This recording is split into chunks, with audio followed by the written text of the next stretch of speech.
Popping some audio. We in here. We in here. What's up with the peoples? Let's get this show rocking, man. Today, wanted to go live again. As you know, we got this watch time push we're trying to get, and lives get a lot of watch time, so that's what we're running up today.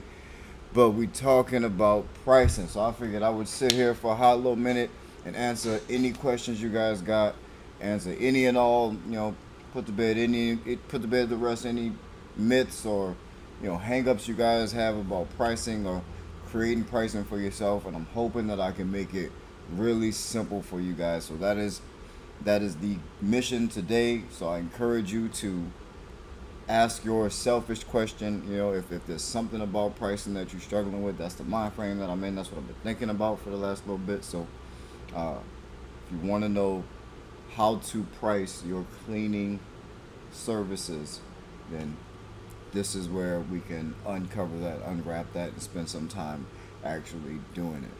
So I may bring out a whiteboard. Who knows? We may hop over to the studio area if we need to write any down or do any math or what have you. But hopefully I can just keep this video pretty basic and simple and use figures that are easy to do math in our head, because I'm not trying to math right now. But let's see who we got in the chat. Pocahontas. What's up, Pocahontas? She says I'm fine. She's fine. Glad y'all doing good today. Shout out to Delicate Dandy. Shout out to Keys Open Doors 12. I appreciate y'all for being here. I assume y'all trying to get to this money, get to this bag, so you can get these people the price that they'll say yes to, and that's it's gonna be profitable for you. So yeah. We're gonna get into it. We're gonna let a few more people hop in, hopefully. But man, three's a crowd. I think we can rock how we rocking. So I want to break down how I am doing my pricing today, which is comprised of. Delicate Danny say, how you doing? I'm doing all right. I'm doing all right. I can't complain today. It's been a pretty chill day. I didn't wake up until super. Actually, I woke up really early because I was up earlier yesterday. And then I had my son's football game and a bunch of other crap to do. And then I think we went to a family barbecue, and then the kids played and run me ragged. So I went to sleep super early, and I planned on taking a nap, but that nap stretched into today. And so I kind of just been up today, kind of just chilling. So it's been a good day. Now I'm at the office, going over my to-do list, seeing what I need to get done. And of course, tapping with the boss fam is high on my to-do list. So I wanted to make sure I did that before I got out of here and headed home to eat some dinner. But I appreciate you asking. You and Pocahontas both asked. Yeah, I appreciate y'all checking in on you, boy. I'm doing all right. But so I wanted to go over how I do my pricing in a more kind of general way. Obviously, there's very specific numbers and what have you, but just to kind of give you guys an idea of what I'm thinking as I'm trying to give someone their pricing. So the first thing I'm thinking as I am approached for business or service, I'm thinking about the production rate. What is a production rate? So the production rate is basically how long it's going to take you to clean a facility. And where I feel a lot of people get this wrong, that it's using this production rate to determine your pricing, like just saying you can clean X amount of square foot in X amount of hours. So let's say you have a 10,000 square foot facility, and it takes you 5 hours to clean this 10,000 square foot facility. That 10,000 divided by 2, that 5 hours, that's about divided by 5, what's that, 2.5, I think. See, I know I didn't want to do math, but whatever. But anyway, you get it. That answer that you get is your production rate. So, but what I do that's a little bit different is I don't leave it to just that. So I go per business type. So if you have a certain business type, or if you are in a specific niche or you have multiple business types, the production rate's not going to always be the same. If you're cleaning a place that's extremely dirty, like say an ink factory or a printing press, that and it's the same size as say an insurance office, it's going to take you a lot longer to clean the printing press than it would the insurance office, just because of the type of mess that it is. So those two production rates are going to be extremely different, and you need to be able to factor that in your pricing. And so what I have done is tracked along the lines of however long I've been in business, for each business type, what those production rates are. And so now, as I'm marketing to these specific types, I already know what my production rate is going to be for that type of business. And if you niche down, or if you're paying attention to the types of businesses that you're going after and that you're doing business with, this becomes easier. And so if you're doing one type of business, then it's even easier. If you're only doing daycares, then you know your production rate for daycares is this. And so you are able to apply that, and you can pretty much not even look at a facility and and be able to give them pricing, and which is basically what you want. You want it to be able to be as systematized as possible, which is why I did it this way. So I know that for gymnastics facilities, I have a higher, a lower production rate than I would if I were to have a office building of the same size, and so that's how you come up with the production rate for your building. Is you take the total square footage divided by however long it takes you to clean it. That's your production rate. And so what I do from there, generally, I know what in my head I kind of already know what the rates of my competitors are and the ISSA cleaning times, and I just take note of what those times are and what those things are, just to see where I am. I really don't pay attention to what those things are, but I've kind of learned to just trust myself and to trust what I think things are going to take, just because I'm based on experience. And that's why the more you do this and the more you do it yourself, you'll start to get your own things, because you'll start to know your process and procedure is gonna be a little bit different than even the ISSA's or even some neighboring janitorial company that you think you model yourself exactly like. But it's always going to be a little bit different for specifically you and the company that you own. So know what the other rates are, know what the industry standards are, but still kind of go with your gut and go with what you think, because generally that's probably going to end up being the right way to go. It's especially if you're factoring in everything that you're supposed to factor in, which we'll go on through that later off this video. But let's see. And so my square footage to walk through.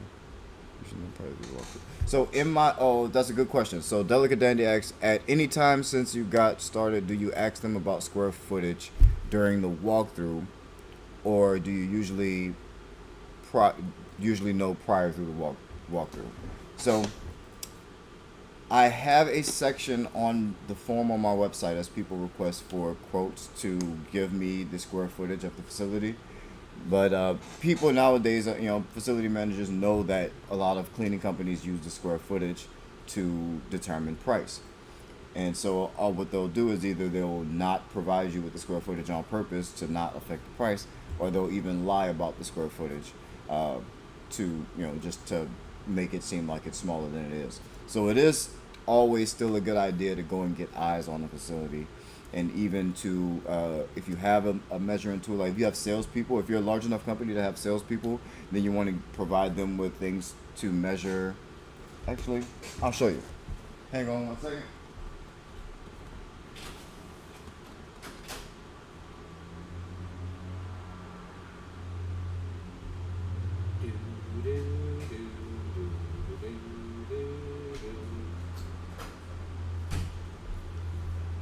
Alright, so this, you can get these from like Lowe's or Home Depot.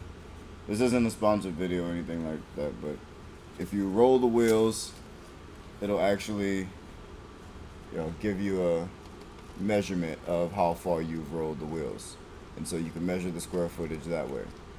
So you obviously, as you're taking notes, you can have your salesperson, train your salesperson to roll their way around the facility, one way across the room, one way across another room, and take a note of the shape of the room. You can calculate the area once they get out of there, and that way you can get a more accurate reading of a square footage, or at least the cleanable square footage in a facility. And that's actually the most accurate way to get the measurement of the cleanable square footage, is if you actually measure it yourself.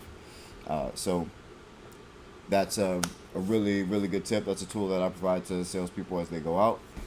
I don't use it. I never actually have. I just needed a way to kind of to have salespeople be accountable and have reasons for the prices that they provide, and not just kind of doing like I do, which is kind of going in there and say, yeah, I'll do it for X amount. But I have experience and enough experience to know how to do that, which is kind of, all these things I've already made up. So I never needed the measuring stick. But that is something that helps my salespeople, measure facilities. So if you're just starting out and you don't know how to measure a facility, you don't have an eye for how to pick out square footage, grab you one. I think they're like 12, 18 bucks. They're not expensive. They're less than 20 bucks. They're not this short. They actually, they stretch out to where you can actually, roll them around with it. But you can measure square footage that way. Really, really cheap, really, really easy to do. So glad someone asked that question. But yeah, once you have the square footage, and your production rate for this facility type.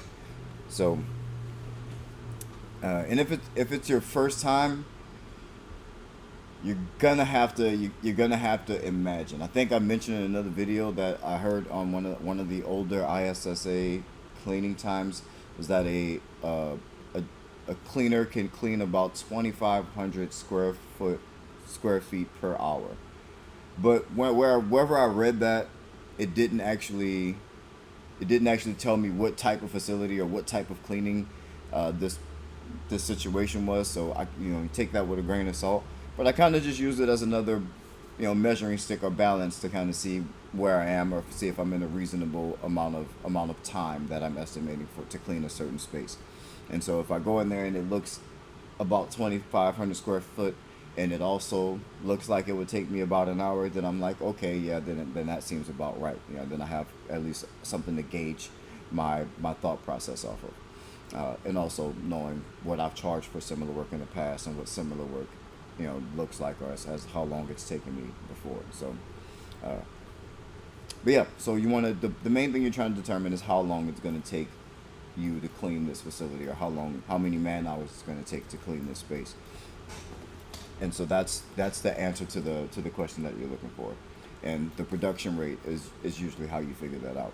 And the more specific you are with coming up with your production rates for per business type, then the quicker you're able to kind of come to actual pricing.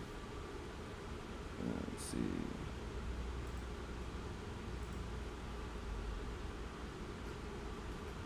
So how much more should I add to the square footage, since each place is different? So each place is going to be different, but not so much. So what you want to do is you want to take an average. This is going to take some time. So you're gonna have to get it wrong. You're gonna have to overshoot and undershoot a couple of times. That's kind of just a part of trial and error business. It's better to overshoot than to undershoot on pricing. So definitely stay on the higher end of whatever you think a price is, and try to get more and work your way down from there. But there's gonna be some trial and error, because the best thing to do is going to be to get an average. So by the time I had 5 gym facilities, I was able to get an average production rate for gym facilities. So when another gym facility hit me up, I can take that average production rate and apply it to that. So I'm not necessarily adding any extra hours for a production rate, or for a facility, or I'm not adding any square footage. I just know that per square foot, if it's this type of facility, I know what the production rate is. I know how many hours it takes to clean, however many square feet per hour, for this particular business type. And so you're not necessarily adding any more. You just have different production rates for each facility type. Does that make sense? Let me know if I'm making sense. If I'm not making sense, I'll pull out a whiteboard, and we can actually, we'll actually run the numbers, and actually let me prepare to do that.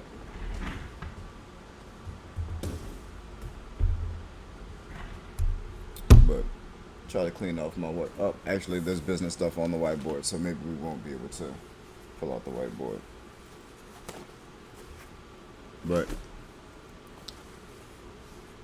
yeah, you get it. Good, awesome. Okay, so once we know how long it's going to take us to clean a facility, now we can talk about our price or how much that's going to cost us, how much in total it's going to cost us. So we know how many hours it's going to cost, it's going to take us, and we're going to have to pay for those hours, and it means we're going to have to pay an employee those hours. So you're going to need to think about how much you want to pay an employee to clean this. What's the going rate? What are other companies in your area paying janitors? Look at those, look at how much they're paying, look at how much other janitors are making with, like, maid services, other janitorial companies, janitors within companies. Kind of look at all these salaries, look at all these incomes. You can look on Indeed and see other people's posts and other people's job posts, and see what they're paying people, and see in your area and in other areas. If you're in neighboring markets or across the country, you can look at what these look at what these jobs are going for, what the going rate is for these jobs, and decide where you want to be. A lot of this stuff is personal. It's a lot of it's for you. Some people wouldn't pay their employees less than $15 an hour. Some wouldn't pay their employees less than $25 an hour. So or less. Everyone's gonna land somewhere. That's gonna be different. It's all based on what your threshold for risk or your risk tolerance is, or your humanity, basically. But whether part-time or full-time, it's going to be up to you how much you want to pay people. Obviously, look up minimum wage in each of these areas, and don't go below minimum wage. Obviously, or you'll get sued. But that's something you're gonna have to decide on. But say also remember that the largest part of the cost of your business is going to be your employees. Like, the most money that you're going to be paying for stuff is going to be employee costs. It's going to go towards salaries. It's going to go towards weekly or bi-weekly checks or paychecks or whatever, however often you pay your employees. That's going to be the largest. That's going to be the largest expense on your profit and loss statement. So it matters a lot. It's the difference of thousands of dollars over the course of the year, and I promise you, once you look back on how much you paid other people out of your money, it's you're going to throw up in your mouth because it's the bulk of it, the majority of it. So you want to make that those fine-tuned adjustments to make sure that's as thought through as possible. So considering that, also consider that you're going to have to pay taxes each time that you pay these employees. If they pay taxes, you pay a portion of employee taxes. So that's going to cost you it's not just their hourly rate. So it's going to be their hourly rate plus the taxes that you have to pay for them, and take into consideration what it costs you in other systems. So systems and programs that you put these employees in, because it's not free. A lot of these systems will charge you per employee to have them on their platform. So like QuickBooks, you can have employees on QuickBooks, but it's your base rate plus I think it's an additional $2 or $5 per employee. The system that we use just to talk back and forth and or manage checklists and things like that, the programs, all those things are a base rate plus a certain rate, $1, $2, for $5 per employee, and that's how a lot of these programs are. These SaaS programs are. So remember that. So it's not just their hourly rate. It's gonna be the taxes on top of that you pay them, and however much you have in systems around to keep them on. So usually it's about another. If you do the math, it's usually about $5, $7 to $10, an additional $5, $7, $10 an hour or something like that. Shouldn't be that high unless you're doing a whole lot. Benefits package and things like that, and costs that you can divide amongst a lot of employees. So you shouldn't be worried about that for a while. But you should expect it to be a little bit more, probably about an additional 20 to 33% more than their actual hourly rate. So a $20 hour employee quickly turns into a 25, 27, $28 an hour employee. So now that you have how much you're going to pay your employees, and you have how long it's going to take you to clean these jobs, you can marry those two things together and multiply your hours by your cost, by your cost, your employee cost. And so that's going to give you a base rate of how much this is going to cost you. You also have to take into consideration travel. So if this is day porter where they go there and they're there all day and it's just an 8 hour thing, you kind of don't have to worry about travel or paying for gas. But if you have more of a maid style service, or a service like mine where part-time employees can go from location to location, then you're going to have to consider drive time and gas if you're reimbursing for things like that. So take all those things into consideration as you're coming up with that cost per hour per employee. And if you spend the time, that's not hard math. You just spend the time thinking about each of those things and added them into there. If you start at $20 an hour is what you're paying them, and then you're adding, if they're driving for X amount of time from this location to that location, how much gas would you have to reimburse them for that? And you can come up with a price per hour for each of these things. I think you can even figure out how much how much cleaning product someone's using per hour. If they're working for you and cleaning things, how much sanitizer or how much window cleaner they're using per hour or per location. You can do that math of cleaning a building and seeing how much you use and doing the dollar amount and adding that to that cost. So there's ways to get as fine detail as you want, or just use estimates, which is also usually okay too, especially if you just round up a little bit just to make sure you have some wiggle room. Some wiggle room in your business with cash is always a good thing. So don't be afraid to just round up, especially if you're calculating cost. The fine detail stuff is for your bookkeeper, and if she says, hey, you need to watch the pennies in this area, then you go and you penny pinch in those areas. But yeah, for the most part, you have pretty much everything you need to figure out how much it's costing you. So now you know the bare minimum that you need to get back in order just to break even, which is that cost. So and that's not including marketing. So you're going to want to recoup some of that cost too, but we'll talk about that as we cover profit. So, but as far as general operating costs to get the job done, cleaning supplies to get it cleaned, and the person to actually carry out the job. Now you want to start thinking about your business, start thinking about profit and how much money you want to make. So usually I say it's safe to, you hear a lot of people just say go ahead and double your cost. I think it's safe to start there. So go ahead and double your cost. Generally because I like to you're going to have to put away about 30% for taxes, marketing, and and operational costs and things like that.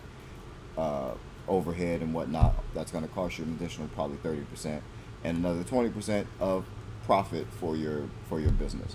So doubling is not a bad way to go. So usually just doubling your profit. You can also go in and calculate each of those individual things. So what the sales tax is in your area for commercial cleaning, you can go and add that to your cost, and then you always just decide how much you want on top of that, whether you want to be at 17% profit or 20% profit. But it's a good idea to know the rates of your competitors and what other people are paying to see what the market is saying right now. You have to listen to the market, and if you can price yourself above what the market rate is, you just have to be able to communicate why that's a good thing, why you are up there. Not necessarily communicate why your price is higher than everyone else, but you need to communicate value to where people aren't curious as to why your price is above everyone else. That there's a difference. So that'll come down to marketing. You can also know what the market rate is so that you can go underneath it just to get into a building. If you're just starting out, then hey, this is business. If someone wants to pay the cheapest price and you just need money to get started, then hey, that might be a match made in heaven. But obviously just don't get caught in doing that, because you can easily get stuck in not profitable accounts and things that are too small or difficult to continue, difficult to keep as you continue to grow. So remember that. So you can get in by just underpricing and underbidding, but I don't recommend it, because you obviously leave money on the table, and also you make it hard for your future self. But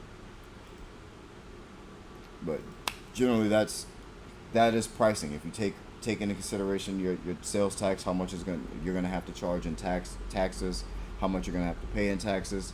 I mean, after you sell your service, there's gonna be you have to pay taxes on those. On that, once you receive money for service, you have to pay the government taxes. So which is why you charge tax and set that tax money aside. Uh, so take that into consideration. Take into consideration how much money you want to spend in marketing, in the future. If you want to create a little marketing budget, make some wiggle room for a marketing budget, add that into your pricing.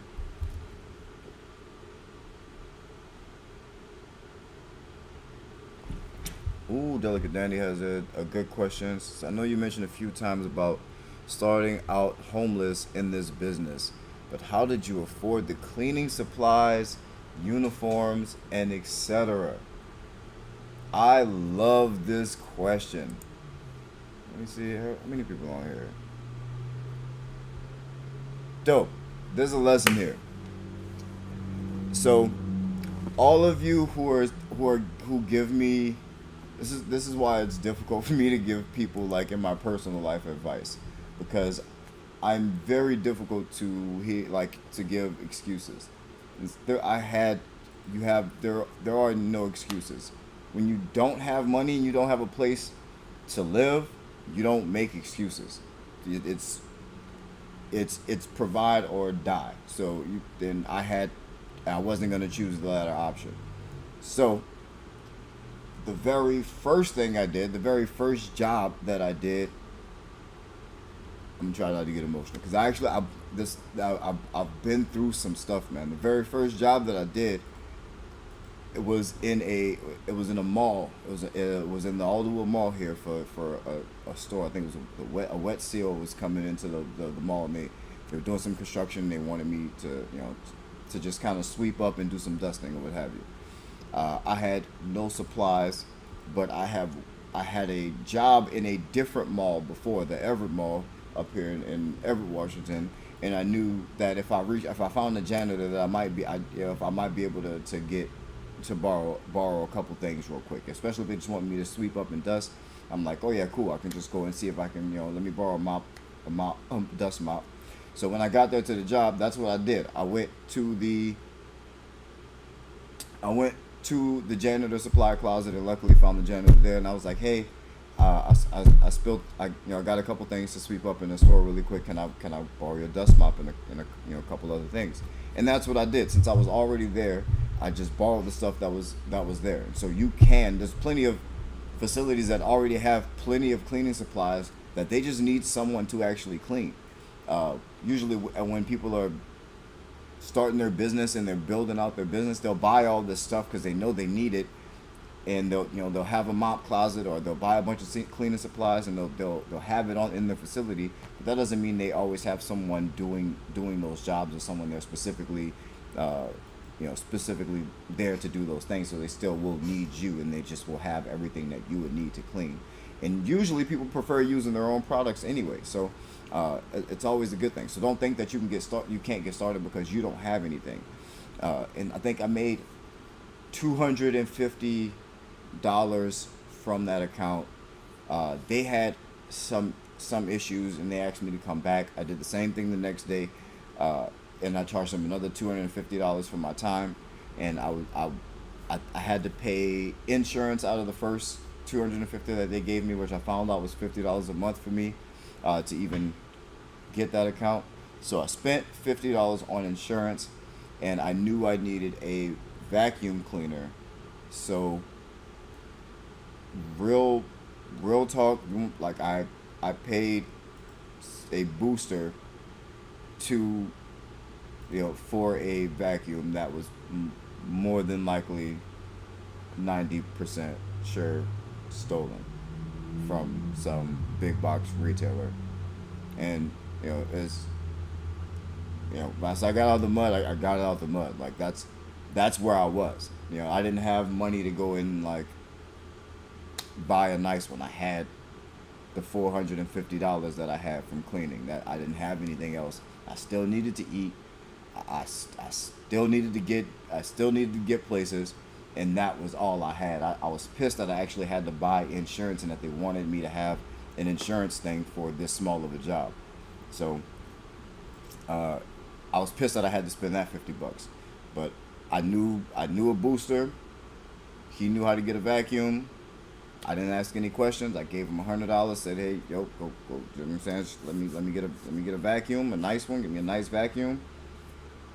He came back with a nice vacuum. I made the deal. I gave him this $100, and that was the vacuum I had. That was my first piece of equipment, and that's what I started with. It was just a push vacuum from a big box retailer. It was not special. I think it was a Shark vacuum, which made me waste a bunch of money on the Shark brand. Just feeling bad that I had went that way, but honestly, don't buy it. Don't buy the Sharks. Sorry if Shark planned on sponsoring me. If you want, if you want to change my mind, you can send some free stuff this way. But from my experience, Shark vacuums are trash. They're not.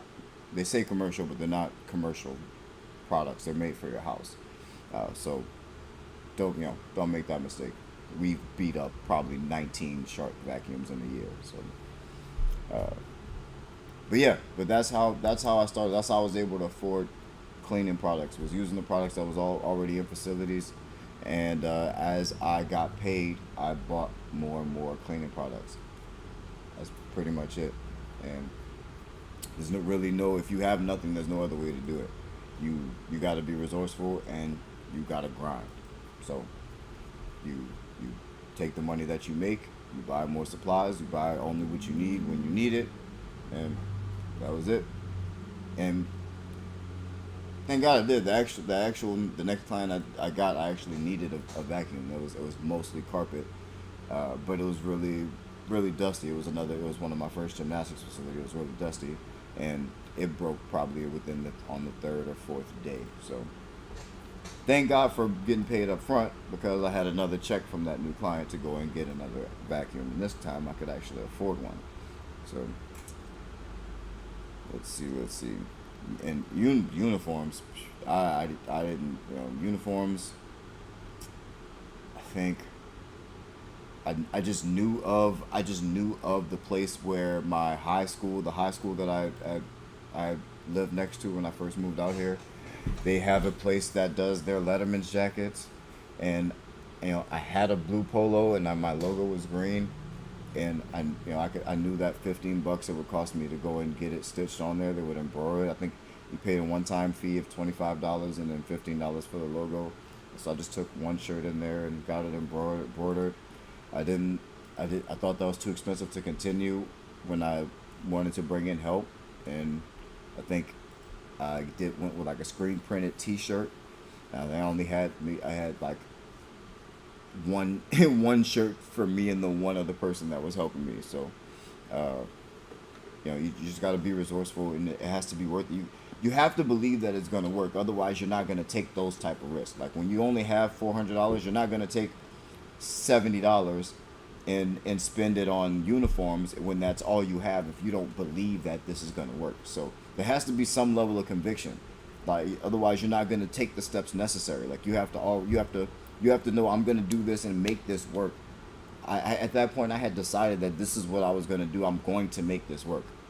Like if the second I got $1 from it, I'm like, I'm making this work. I don't work for anybody else. I got that dollar, and no one can fire me. I don't necessarily have to go right back to doing anything. I can actually sit down and decide to do it again whenever I feel like it. That worked for me. So if you don't believe it's gonna happen, you're not gonna take the necessary steps. You're not gonna do things like spend money on uniforms, or spend money on marketing, or spend time trying to learn, or spend time trying to get good at something specific that doesn't necessarily directly translate to dollars in that moment. You're not going to take those steps, and those are the steps that you need to take. So you have to have some conviction, and you have to believe that it's going to happen. Let's see. What I say, be proud of your story. You made a great choice. Yes, I mean it's hard to be proud of thievery or theft or whatever, but I understand the sentiments of what you're saying. Yeah, I'm proud of the grind that I made, but and it was worse than that before this. Before I tried to go clean. So if you guys don't know, I'm from the Desire Projects in the Ninth Ward, New Orleans. So it's been a lot worse. It's just it's been even tougher since I had kids and tried to make sure my life was all the way clean. But please believe I'm with all the shits. So. Let's see. Do you start with a set price instead of getting all technical? Absolutely. No, I did not. I did not start with a set price at all. I winged it. I had no idea how to set pricing. I had no clue, no idea what I was doing whatsoever, and I was just throwing out money and just guessing. Just I didn't give a shit how much it was. I needed any amount of money. I was homeless. It was desperation. So I didn't start out with anything. Zachary Jones, what's up, boss? I appreciate you for being here, man. I appreciate it. Everybody who's watching right now, I appreciate y'all for being here. Get in the chat, hop in the chat, say what's up. Let me know if there's anything in particular that you want to know. I'm here right now. I don't get to do lives often. This is actually only my second live in the 2.5 years of this channel's existence. So I'm here. Let me know if you guys want to know anything, if there's something on your mind, if there's something about pricing that you specifically want to know. Hop in the chat, let me know. But just starting out, I definitely didn't get technical with the pricing. I basically would, pretend like I knew what was going on as I walked around these buildings during walkthroughs, and I would just imagine how long it would take me to do it, and then I would throw out the dumb number of how much I wanted to get paid per hour to clean it. And so I was basically going the wrong way. I was approaching it as self-employed. And if I would have realized that I could have turned this into a business sooner, if I was thinking in that way, if I wasn't thinking about being self-employed, I would have initially given the right price. I would have priced it over what I wanted to make hourly, especially if there was a bunch of one cleaner jobs, and so it didn't take until the first time I went on a quote for a job that I couldn't do by myself and that needed two people, that I start to process like, wait, this is a business. I can charge a lot more than what I'm charging. And that's when I actually got my first real account.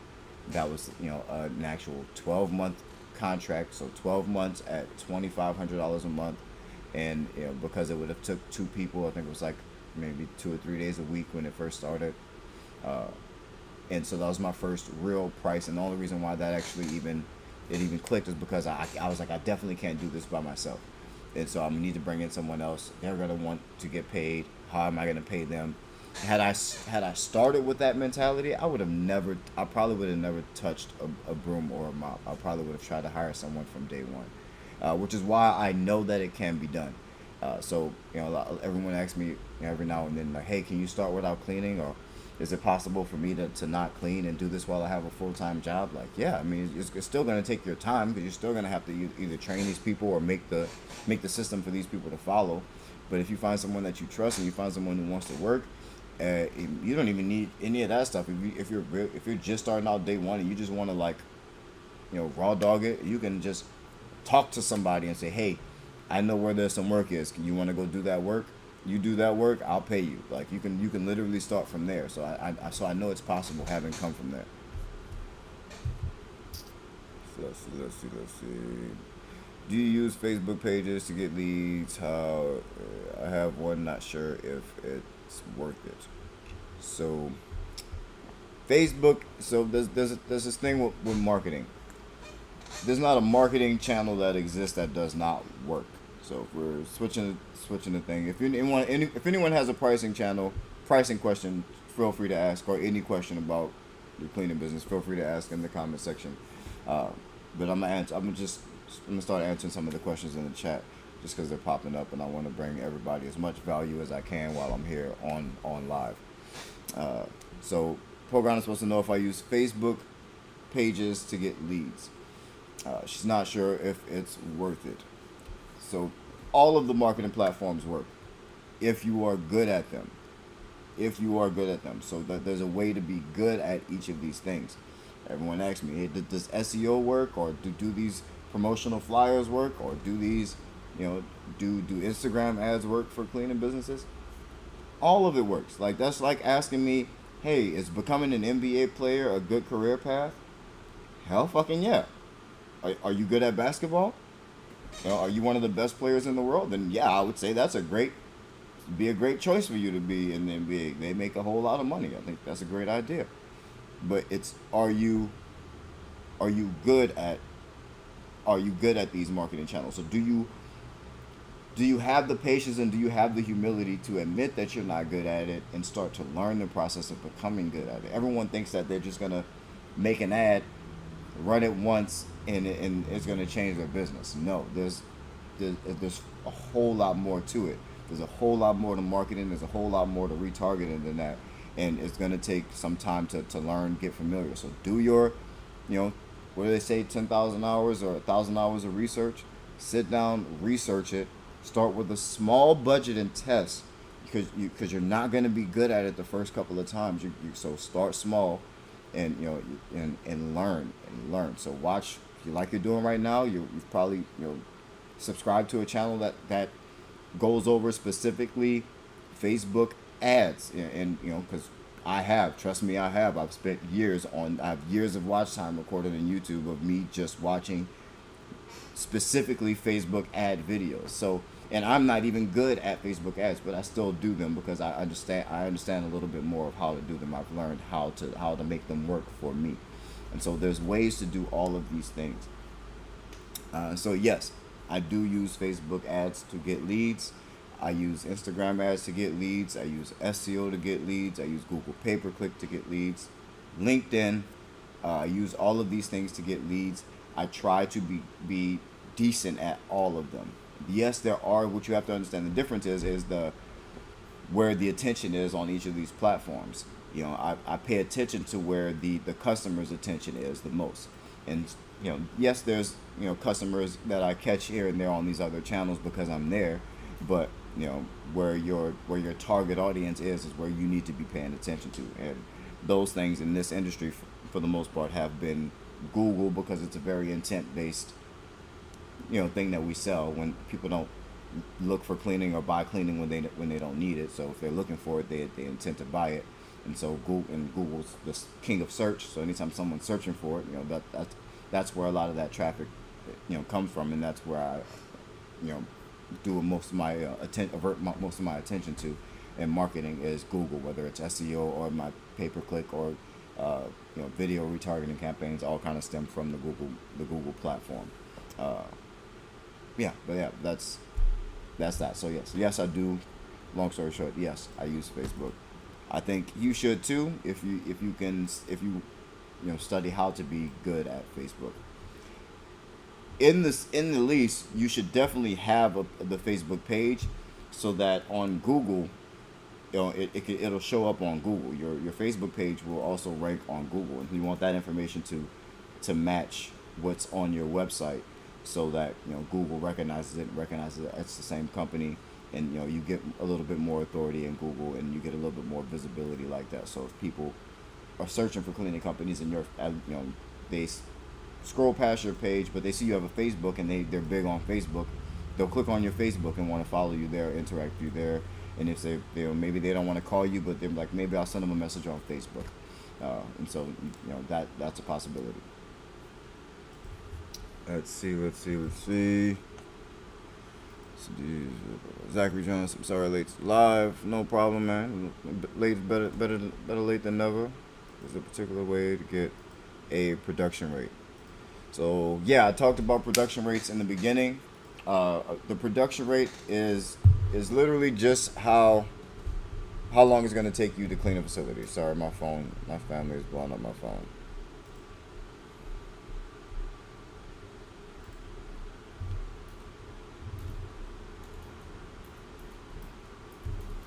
Yeah, all right, but yeah, the production rate is just how long it's gonna take you to clean a facility. So if you have a 10,000 square foot facility, and it takes you 5 hours to clean it, then your production rate is 2,000 square feet per hour. If it takes you 5 hours to clean a 10,000 square foot facility, that's 10,000 divided by 5 hours. Is 2,000 square foot per hour. So your production rate, would be 2,000 square feet per hour.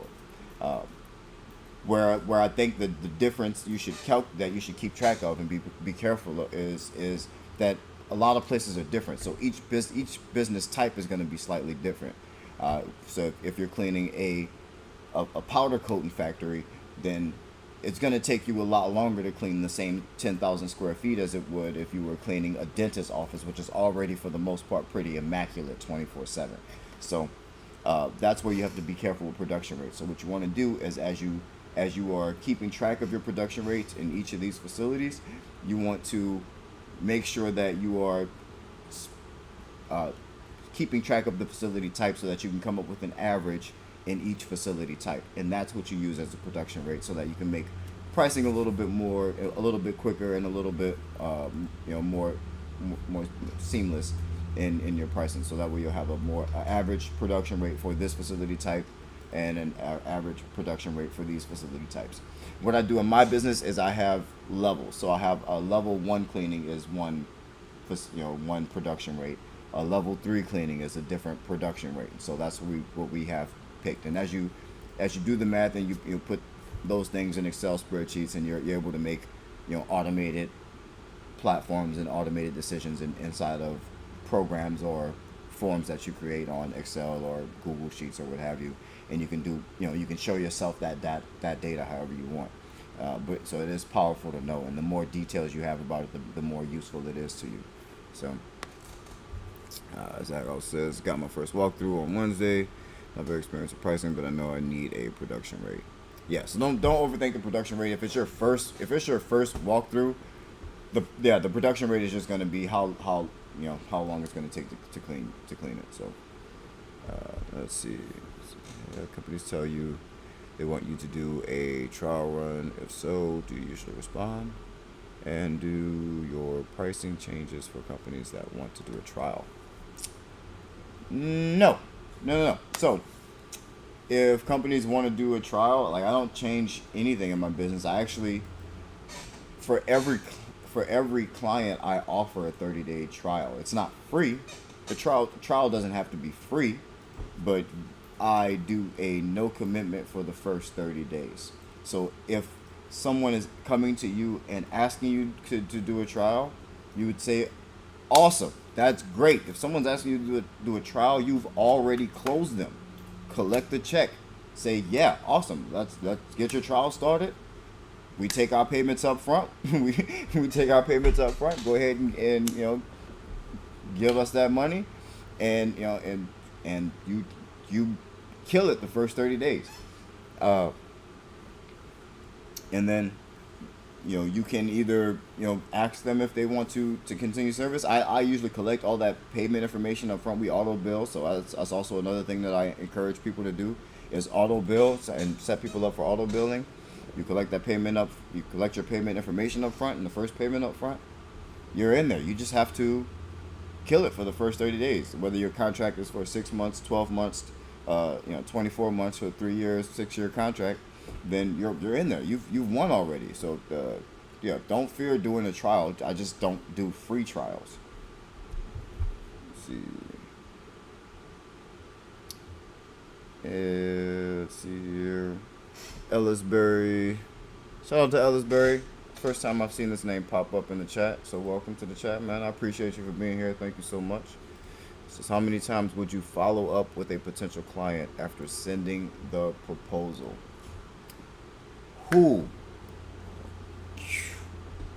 This is something that everyone is bad at, is follow-up. Where most salespeople are bad is follow-up. Follow-up is extremely important. You try to do your best to not have to follow up with potential clients. Here's what I mean. So if you I would suggest turn in the proposal on a day that you have scheduled to be with the client. So hopefully you have time to do this. This is not something that I did just starting out, but what ideally what you want to get to is to be able to have the client on the phone with you. Say, hey, your proposal's ready. Do you have a moment to go? Do you have a moment to walk through it? If they say, no, just send it to me later or whatever, blah blah blah, you say, oh yeah, no, it's perfectly fine. I don't want to do this while you're busy and having to thumb through it. What's a great time that I can call you back and we can actually go over the proposal and get this, and I can share this pricing with you. And then you do it that way, whether it's a Zoom meeting or whether it's over a phone call. You kind of want to be able to walk them through the proposal, explain them through the proposal. That way you have another opportunity to kind of, picture values. You get to reiterate that you actually were listening. You get to point out the things that they asked for that you're providing, and the things that they said that they were going to, that they needed, and the things that they wanted. You get to reiterate that you are going to provide those things verbally to them, and that's how you want to do that. So I wouldn't say follow up at the end of that conversation. You ideally want to close. You want to close. You want to say, hey, yeah, awesome. Do you have any other questions? Does it sound great? Does it sound usually you pick a start date there, like, ideally what would be the ideal start date. And of course you can say, of course, if we need to make any changes before the start date, then you reach out to me, we can make those changes. But you ideally want to try to close on the phone or in person. If you turn in your proposals in person, you want to try to, hey, when's another time that we can meet to go over the proposal. But you usually don't want to, once you do the walkthrough, and you want to get them back on the phone interacting with you for that proposal. So if you have to, just send it, and it's send what I call unattended. If you have to send it unattended, then you should follow up the next day. You should call them the next day and say, hey, just wanted to check to see if you got the proposal. Hey, do you have a minute to go over it? And you should pretty much be reaching out to them to at least schedule a time where you can get on their schedule to go over the proposal. Came back to person. So did the proposal. Next day came back to personally hand the manager the proposal. Unfortunately, she was busy, so I was told to leave it with her secretary. Ellis, I hope you have a digital copy of this proposal, and I hope that you also have this person's email contact. So hopefully, if you met with them already, then you definitely have their email and phone number. So yeah, it's great that you went back in person. That's exactly what I did when I got started. I would do everything in person. I would even have folders with stickers that I made from Staples, with my logo on them. I'd stick them to the front of the folders. I'd put my business card in them, and I'd make a pretty presentation, and I'd hand it to whoever I was dealing with in person. But yeah, often you get told to leave it with the secretary. And I got to tell you, I don't think I've gotten many callbacks from those, to be honest. To be 100% honest with you, I have not gotten any calls back from those. So I don't have much luck with that. So I would continue to try to reach out to this person directly, send them the proposal via email, and yeah, I would continue to follow up that way via phone and email, and try to figure out a time where they can go over the proposal. I guess now that you've already sent it through our secretary, maybe call her and see, hey, I want to see if you actually received it. I didn't get to leave it with you personally, so that's a reason to actually get on the phone with them. So that's a good, a good icebreaker. Like, hey, I actually left it with your secretary. Don't know if it ever actually made it to your desk. So, when's a good time to go over, the proposal and see what your thoughts are, and see if there's anything that we can, change or add or negotiate to make it work for you. So that's how I would approach it. I hope that helps, Ellisberry. I appreciate you. Hope you like and subscribe to the channel. But does anybody else have any other questions? Let me know in the comments. Getting ready to skate up out of here. Go grab some din. Absolutely, man. I hope it helps. I hope it helps create some clarity. I hope the rest of you guys that were here for the pricing, I hope you have a little bit more clarity on how to approach pricing. Let's see. Also, now we're in another video. Can you help us make a website? Bought a domain name, and now I found out I need a host. don't know how to link to and use it for creating my website. Zachary Jones, thank you, bro. Absolutely, man. I appreciate you guys. Thank you guys for being here, man. It is my it's my goal to be able to provide value to people and not have to monetize the people themselves. I want to monetize other corporations. I'm a business. My thing is business to business. My media company, we sell to businesses. My cleaning company, we sell to businesses. When I worked in as a 9 to 5, I was a business to business salesperson for AT&T and Verizon. So even as a manufacturer for a weapons company, I worked with businesses and government people. So I don't ever want to monetize you guys are the customers or the end users, the people who receive the value. I want to be able to just provide value and be able to tax businesses, other businesses. You guys would be my end user.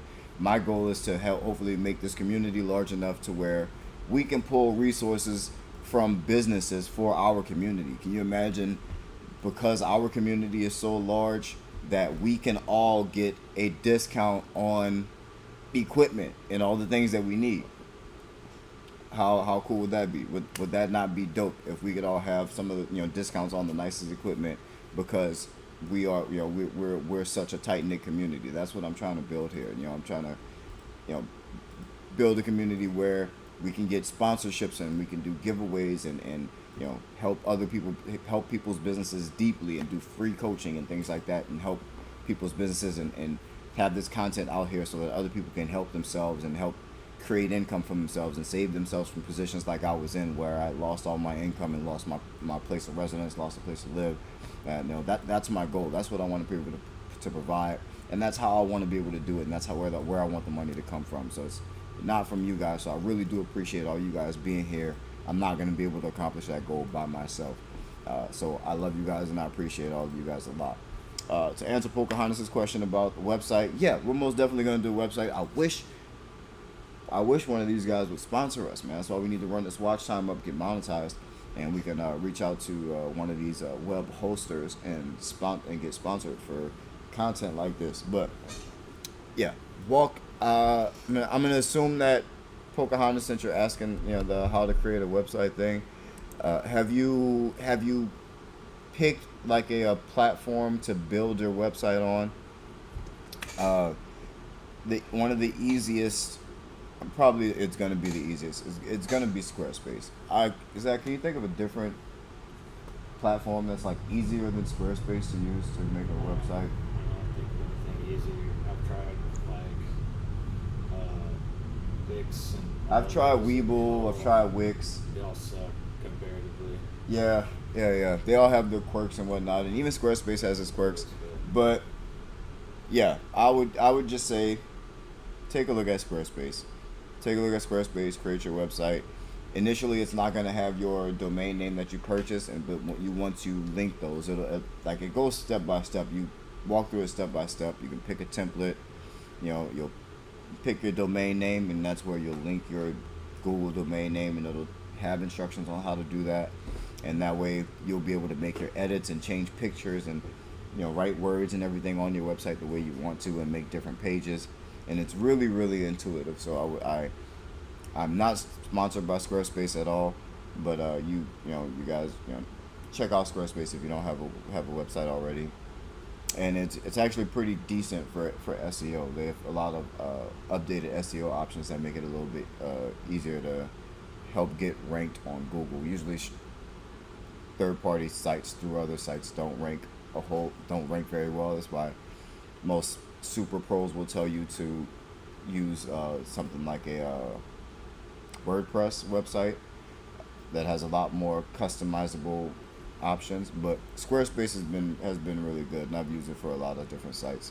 So check out Squarespace. It's extremely easy to build a website and link your domain, and I think you'll probably be done a lot quicker than if you were to use, say, a WordPress or something where you have to like copy and paste code and things like that. But if you want to future proof and just be able to build the Ferrari website, and have that capability kind of planned out, then you can start on WordPress but it's a little bit more. It's a little bit more intense to learn. There's just a lot more customizable options, but there is a ton of content on YouTube for how to do WordPress. There's a ton of content on how to do Squarespace. So you just pick a platform and start going through the process of how to make customizations. Both of them will kind of walk you through how to get started, but you won't really even need instructions until you want to customize. So you'll do it. You'll start out with some blanket templated, very stock imagey thing, and then you'll want to go and make customizations, and that's where things like this YouTube will come in, where you like how to make this specific change on my WordPress site, or how to make this specific change on my Squarespace site. Cloudflare. Okay, so you went all the way with the different ones. I'm always scared to like use like all these sub sites and stuff like that. But yeah, it'll be the same. It'll be the same process. Linking your Cloudflare domain name, to your WordPress site or to a Squarespace site or whatever, wherever you choose to go and build your actual site. You'll still be able to link your domain name, and they'll tell you exactly what information you need from it, in order to do it. But if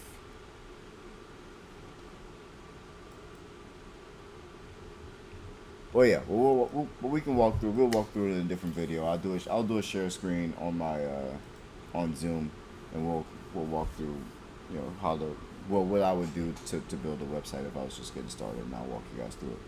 We'll make one, and maybe I'll give it away to somebody, but I'll kind of tell you guys what to watch out for, and and what to consider keeping and what to consider changing, and how to basically how the site is broken down into the SEO factors, because in all of them you'll run across H1s and H2s, which are the headers that Google looks for.